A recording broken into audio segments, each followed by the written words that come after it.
বনানীর গল্প চ্যানেলে সবাইকে স্বাগত। আমি বনানী পড়ে শোনাচ্ছি লীলা মজুমদারের লেখা দুষ্ট লোকের গল্প। এই রকম বিপদের সময় পল্টুদার বড্ড খিদে পায়। এখনও সে সাবধানে ঝোলা থেকে একটা চটচটে এবং লোমশ নেবু লজেন্স জুস বের করে মুখে পড়ল। ওইটুকুই চাকুম চুকুম শব্দ ছাড়া চারিদিক নিস্তব্ধ। তাতে কাজ দিল। কে যেন নিচে ফিস করে বলল, ওরে তফাত দে, এ জায়গাটার বড় বদনাম। কিসে যেন আড়ালে বসে জিভ চাটছে।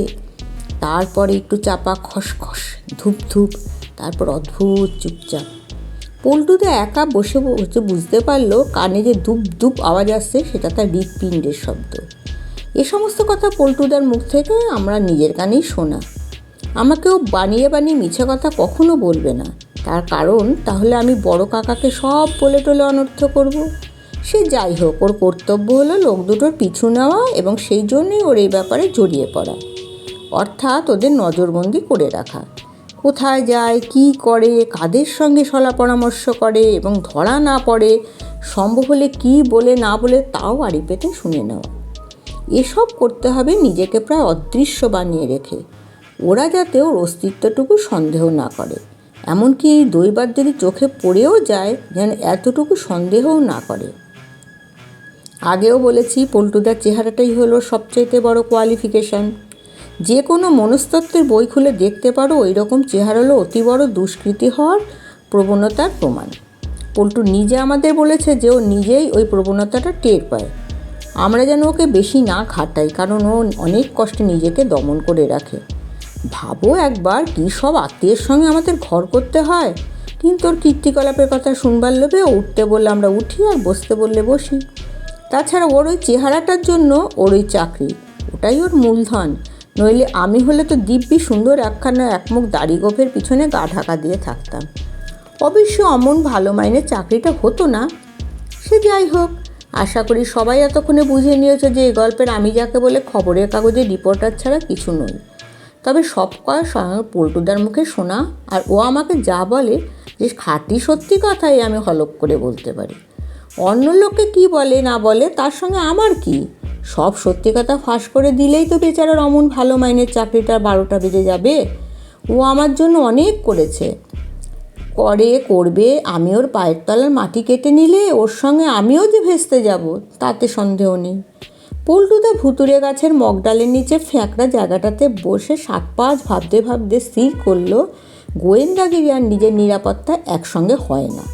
যা থাকে কপালে এবার প্রাণ হাতে করে নিচে নেমে দেখতে হয়। এত সব নিঝুম নিস্তব্ধ ভো মনে হচ্ছে যে সেটাকেই অস্বাভাবিক বলে মালুম হচ্ছে। নিরাপত্তা থেকে ভালো মাইনের চাকরি ঢের ভালো, এই মনে করে পল্টুদা সবে একটু নড়ে চড়ে বসেছে, ফ্যাঁকড়া ডাল থেকে ওঠেনি পর্যন্ত। এমন সময় চাপা চরচর মরমর শব্দ করে মনে হলো ডালটা যেন ধসে পড়ল, আর পল্টুদা অন্ধকার অতলে নেমে গেল। ওর প্রশংসা করতে হবে যে তবু মুখ দিয়ে এতটুকু টু শব্দ বেরোলো না। সত্যি কথা বলতে কি বেরোবে কোত্থেকে, গলা তো শুকিয়ে কাঠ। ধাঁ করে একবার ছোটোবেলায় পড়া অ্যালিসের গল্প, ওই মেয়েটার তলিয়ে যাওয়ার কথা মনে পড়ল। সেও ওই রকম একটা কুয়ার মতো। এর বেশি ভাবার ওর সময়ই হলো না। বসা অবস্থাতেই অবলম্বে ঝুপ করে মাটি ছুঁল। উফ, সে কি পতন! চোখে সর্ষের ফুল দেখলো। হাড় গড়ে এমনই ঝাঁকি লাগলো সে আর কহতব্য নয়। তবু এই সংকটের মুহূর্ত পল্টুদার বগলে ঝোলা শান্তিনিকেতনী থলিটা ছাড়েনি। এখন ঘুটঘুটে অন্ধকারের মধ্যে স্বচ্ছন্দে আরেকটি লোমশ লেমন জুস মুখে পড়ল। এখানে বলে রাখা উচিত যে প্রাথমিক অবস্থায় লেমন জুসের গায়ে লোম ছিল না, থলি কিনবার আগে পকেটে থাকাকালীন লোমশ হয়ে উঠেছিল। ওসব তুচ্ছ কথা এখন থাক, লেমন জুসের গুণ এতটুকু কমেনি। ফোকরের তলাটা একটু স্যাঁতস্যাঁতে আর সোদা গন্ধ। পল্টুদাকে তুরন্ত উঠে পড়তে হলো। বুকের হামান দিস্তা ততক্ষণে থেমেছে, চারিদিকের অন্ধকারও একটু ফিকে হয়ে এসেছে। এমনকি 2-1 জায়গায় ভুতুরে গাছে ফাটল ধরে থাকবে, একটু তাজা হাওয়া নাকে এলো। বাইরে আলো থাকলে তাও হয়তো আসতো, নাকে একটা বিশ্রী গন্ধ এলো। সে গন্ধ পল্টুদার অচেনা নয়, ভূতের গন্ধ নয়, চামচিকের গন্ধ। এতক্ষণে মনে পড়ল পকেটে টর্চ আছে, খুদে একটা লাল টর্চ, কিন্তু আলো দেয় খাসা। টর্চটা জেলেই পল্টুদার চক্ষু চড়ক গাছ, হাত পা হিম, গাছের ফোপড়া গুড়ির মধ্যে পাকিয়ে আছে বিশাল একটা মরা অজগর। বোধহয় সেই অজগর দেবতা। পৃথিবীর সাপ তাপের বহর দেখে দেহ ছেড়ে স্বর্গে গেছেন। ইঁদুরেও তাকে স্পর্শ করতে সাহস পায়নি। দাঁড়িয়ে থাকতে থাকতে মনে হলো পায়ের তলার ভূমিটা একটু একটু করে দুলছে। দুঃখ কষ্ট সয়ে সয়ে পল্টুদা দুর্বল হয়ে পড়েছে মনে হলো। বিনা বাক্যব্যয়ে সে মূর্ছ গেল।